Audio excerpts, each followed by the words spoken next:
మన ప్రభును ప్రియరక్షకుడైన యేసుక్రీస్తు వారి పరిశుద్ధమైన ఘనమైన నామములో నా ప్రియమైన సహోదరి సహోదరులందరికీ కూడా నా హృదయపూర్వకమైన వందనాలు తెలియజేస్తున్నాను.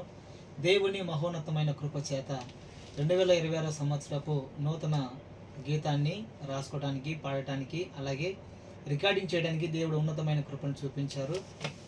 మన ఆత్మీయులు సహోదరులు అశోకన్న గారి దగ్గర గత 3 సంవత్సరాలుగా మనం పాఠం చేస్తున్నాం. ఈరోజు కూడా ఈ సంవత్సరానికి గాను దేవుడి మహాకృప చేత అశోకన్న గారి దగ్గర కొత్త పాటను రికార్డ్ చేయడానికి దేవుడు కృప చూపించి ఉన్నారు.